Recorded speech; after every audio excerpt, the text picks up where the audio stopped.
Shri Sandeep Kumar Pathak ji, demand to release dues under National Health Mission and Rural Development Fund to the state of Punjab. धन्यवाद उपसभापति महोदय।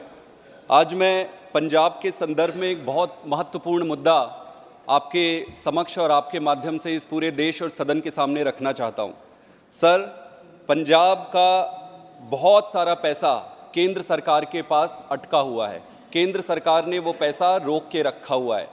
लगभग RDF जो rural development fund है उसमें 5,500, national health mission का 621 crore, MDF का लगभग 850 करोड़, स्पेशल असिस्टेंस का 1800 करोड़, टोटल लगभग 8,000 करोड़ पंजाब का पैसा केंद्र सरकार के पास अटका पड़ा है, रोका हुआ है किसी किसी कारणों से। मैं आज आपके माध्यम से केंद्र सरकार से हाथ जोड़ के विनती करता हूं कि सर, पंजाब के साथ अन्याय ना हो, पंजाब के अधिकार का पैसा उसे मिलना चाहिए। अगर मैं आरडीएफ की बात करूं सर, तो रूरल डेवलपमेंट फंड मोस्टली मंडी के रख रखाव और निर्माण के लिए होता है।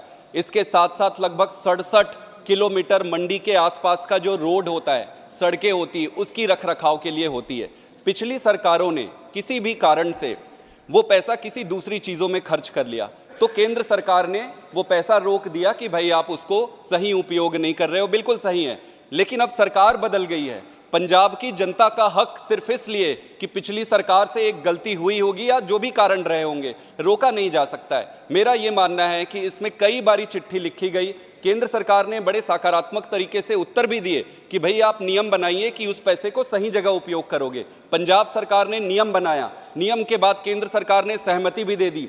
हमने, पंजाब सरकार ने तो धन्यवाद तक दे डाला केंद्र सरकार को कि सर आपका बहुत बहुत आभारी है। पैसा फिर भी रुका हुआ है, सुप्रीम कोर्ट में मुद्दा चला गया है सर, अब सुप्रीम कोर्ट पे लटका हुआ है। दूसरा है सर नेशनल हेल्थ मिशन का। सर, यहाँ माननीय मंत्री जी भी बैठे हैं, उन्होंने नेशनल हेल्थ मिशन का सर लगभग 621 करोड़ रुपए रुका पड़ा है। इसमें यह कहा जाता है कि आम आदमी क्लिनिक जो है उसका केंद्र सरकार सपोर्ट नहीं करती है, एनएचएम के जो पैसे हैं वो उस पे जा रहा है, इसलिए रोका गया है। पर सर, नेशनल हेल्थ मिशन के पैसा तो दवाइयों में भी जाती है, मशीनों में भी जाती है, जिला अस्पतालों में भी जाती है, तहसील के अस्पतालों में भी जाती है, और भी कई अस्पताल है उसमें जाती है। अगर केंद्र सरकार चाहे तो वो स्पेसिफाई कर दे कि भाई हम आम आदमी क्लिनिक पे पैसा नहीं खर्च करोगे तो आम आदमी क्लिनिक के लिए ना दे सर, बाकी के लिए तो दे। और ये मैं स्पष्ट करना चाहता हूं, आम आदमी क्लिनिक के लिए पैसा पंजाब सरकार अपने जेब से लगा रही है, उनका फंड है। तो मेरा ये मानना है कि इस पर ध्यान देना चाहिए। सर, बड़ी मुश्किल से जीएसटी का पैसा मिला,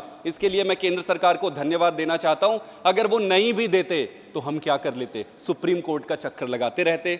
सर 35,000 केसेस सुप्रीम कोर्ट में पेंडिंग है, 35,000 राज्य और केंद्र सरकार के मुद्दों से संबंधित। सर, ये देश कैसे आगे बढ़ेगा अगर सुप्रीम कोर्ट ऐसे। Thank you.